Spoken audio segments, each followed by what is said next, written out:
Okay, welcome back, Wayfarers. This is the Law coming at you with a review on Kego's Hixus Valor Magic Origins draft. Just going over the drafting section and trying to learn, check out our good plays and our mistakes. So let's go ahead and get started here. Okay, we're back for another Magic. Hit the volume. I don't know if you can hear that.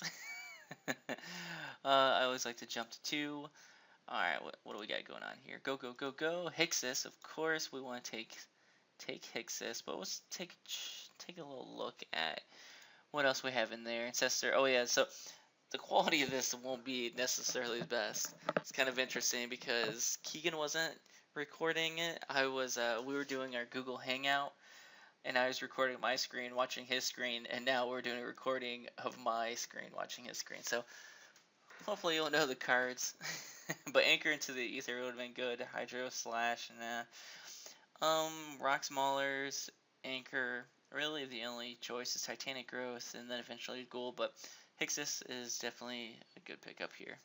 Let's go ahead and move on to the next pack. How long were we on this one? So again, we did this draft like last week. Maybe 2 weeks ago. Can't quite remember when. So we're white. Could go with the Topan Free Blade.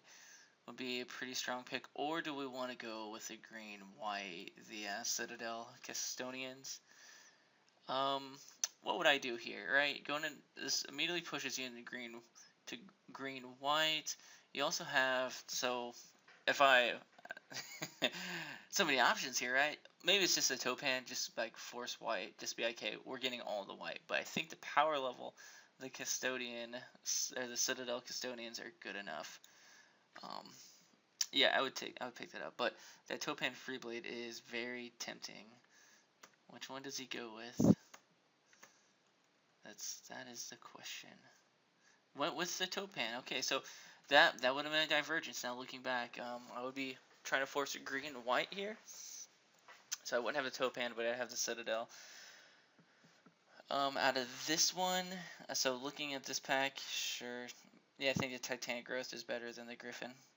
Yeah, so Wild Instincts versus why can't I speak? The Wardens, Valoran Wardens.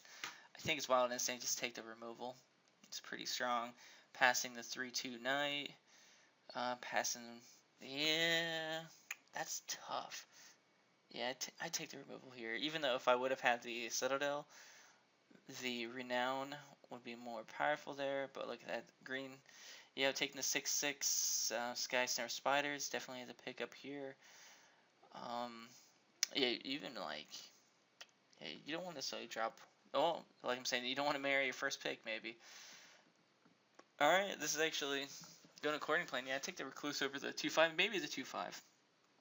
We have Topan Freeblade. Yeah, the heart thing may have been the pickup. I think we'd need some additional dialogue on that. I take the Vial here. There's nothing too exciting in here. Don't want to take the 3/3. Don't want to take the Brawler's Plate. I think Kego takes the 3/3. Does he just hate the Assassin? Thinking he can go black-green maybe? It's a possibility, but I'd take the Vial. Just like, it's a potential, it's a filler. Here, like, look, all the whites, like, no good white, but notice there's no red and no black in here. Tacticians, sure. Not going to play the Bond. Aerial Volley for sideboard could be okay. Yeah, there's like nothing in here. Let's go back for a second. Just take the Tacticians. Take the white card to shows white's not open. Is there any green? Yeah, I should have taken the white card. Didn't matter. Here, take the Griffins. Okay, sure. Take the white card. Maybe the Bones. The counter spell was better, but just take the white card to signal that white's being taken. 6/4, 2/4. Yeah, sure. Fine snare. So, kind of pausing at this pack. It pretty much would have been the same, except for the Free Blade. I would have the Citadel Cast Stones, whatever they're called. But other than that, I mean, it's an okay set. I got some powerful greens, some powerful red rares. So I'm okay with this. What do we have here? Yeah, these packs just kind of played out kind of weird. Angel's Tome, I've been more impressed with that card, but sure, Landwar Impasse is probably a good pickup for the green deck. But what do I like more? So let's just take white cards. There's only one white card there. We're not taking that. Angelic Tomb, powerful. Foundries of the Consoles, powerful. Probably no artifact shenanigans, but just having two 1/1 flyers are good. This, I don't feel like I'm saying, like, you know what? I don't feel like it's a Land War Empath. I'd rather take a card that, this is just a solid. It's gonna make your deck. Tend to get a whole bunch of them if you're the one getting them. But like, how many empaths are too much? Like 4? Is that too many? 3? I'd run 3. But that's a lot of 4 drops, right? You want lower drops. This land it costs 5 to sack it.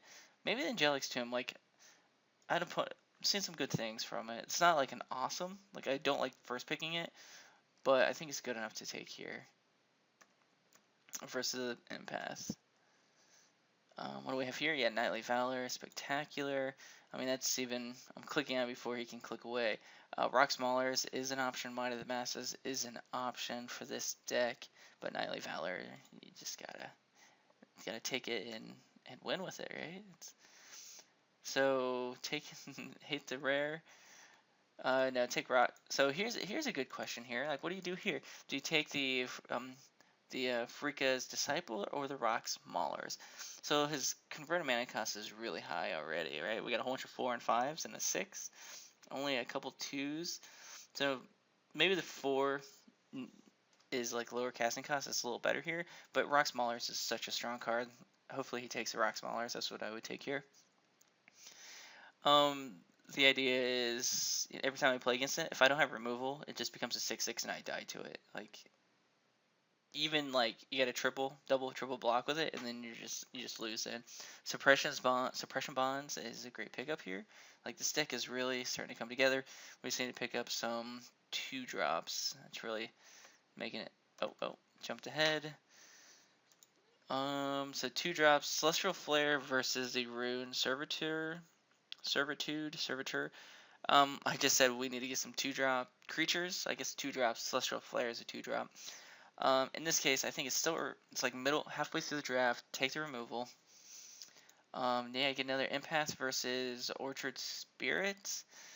I wish he had his deck sorted and converted mana cost here. I guess let's see, 1, 2, already 2 4-drops. Can't quite tell. So Empath versus a Spirit. I'm gonna say Empath. I've drafted Spirits and just always underperformed. Very cool. So the Spirit does fit the curve better. Yeah, I'm okay with that pick. Alright, so another 3-drop. That's a good pickup. What do we have here? Celestial Flare. Excellent. I'd take that one. Yep. What are we talking here? Gorger, I guess. Fastward Gorger. It's just a big beats. Yeah, I mean, we're not really going too far away of what I would be picking up, but I was part of this draft though too. Oh, no, I wouldn't have done that. I guess sideboard it. He doesn't plan on playing the Gorger. Oh, look at that. Rock Smaller, great. It's a great sign, that wield. Sure. Take the 6-drop. Maybe take the 2-drop just to cut it from someone. I don't really ever playing that 3/3 flyer for 5, gain 3 life. 4-drop's okay. Would you sidearms it? Nah, there's only 12 creatures.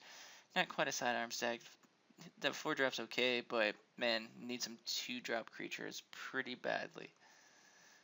Yeah, Act of Treason, Prickle Force. Alright, so just taking a pause at this deck here. I mean, it's looking pretty solid. 18 playables already, 12 creatures, some removal, 2 Celestial Flares, 1 Wild Instincts. We get Knightly Valor, Spiders, Sky Snare Spider, Cut the Even Battle, so 17 playables. So, I mean, it's what, you need 6 cards from this pack. I mean, this is a good position to be in. Looking at Titanic Growth, maybe. That's a 2-drop we really don't want to. I mean, we'll play it. Fiery Impulse definitely stands out. Angelic's Tomb, 2 of those maybe. Like, and then, yeah, just need to get low 2-drops. Chestian Thief is good. Obviously, we're not in there. But keep in mind of playing against that. Do I need to edit that out? I thought I did. Okay, I just reviewed that little flash of my Evernotes. Nothing too revealing, so I'm okay with leaving it there. Uh, Anyhow, let's jump back in this pack. We're gonna take the Titanic Growth, I assume. Did I slow down? Did I speed it up? Let's see. No, we're still speed 2. I'm just taking this. I guess it's a hard pick here. We need 6 more playables. Titanic Growth is definitely a playable here versus the Caterpillar. Oh, does he take Days Undoing? I can't remember. Okay, oh, he did at the last moment. He did. Another Empath or the Masses. Or Mighty Leap. I didn't even register Mighty Leap. I think he takes... No, oh, needs some creatures. 4 drops. Still, it's not the best curve here. We need more 2. Are there any 2 drops? No, there are not. Mighty Mass, Might of the Masses, Mighty Leap, Empath. Take Empath. Suppression Bonds is removal over the Recluse. I'm okay with that pickup. There's a Tutelage, a Void Mage in here, Bone to Ash. Some pretty strong blue cards at Dark Partition. I don't think it's good unlimited. You search up a card, you'd rather be doing something that turn. The extra 3 mana does help you get there. What? A Vast Gorger maybe? Or just a 0/6? And then, yeah. The Guardians could be a thing. It's a defensive card, but you got some powerful late spells, so you need to stay alive. I'm okay with that pickup. We got Claustrophobia's in here. Auramancer goes well with the 2 suppression bonds. Yep, another Celestial Flare's removal. No 2-drop creatures. You got Heavy Infantry, it's a 5-drop. Take the 3-drop here. Yep. Maybe the Yoked Ox could have been an option. Another 3-drop. Alright, so things are coming together. Fiery Impulse is still in that pack. Charging Griffin, definitely the pickup here. Yeah, 26 cards already. What? 25, cutting the Priest. Nope. That's because he said he wasn't going to play. He's cutting it, sure. Yeah, so this last pack, the objective was to get some more 2-drop creatures. We just didn't see any, and that was definitely the downfall of this match. I believe we didn't even win the first round, and we just got ran over, I believe, because we didn't have the 2-drop. So, yeah, let's go ahead and briefly jump ahead to see what the deck was. And he didn't sort it. Alright. So, I mean, let's say we got 1 Topaz Free Blade, which I would have been wrong then, right? I would have had the Topaz Free Blade, I would have had the Citadel. So that was 1 less. So, 3 Celestial Flares, yeah. Wouldn't want to trade some of these cards and then pass for a 2-drop. One of these 3, the Orchard Spirit. Yeah, so, I mean, yeah, I'm pretty much sticking with our picks. There's a couple of changes that would have changed, but thinking back now, if I want to review it again, looking at pack 1, what were the 2-drop creatures being passed? Because pack 3, blue was really open. So that's something to keep in mind. But other than that, that's my review. Not too much new value added, but it's always good to review what you did. So I'll see you next time. See ya.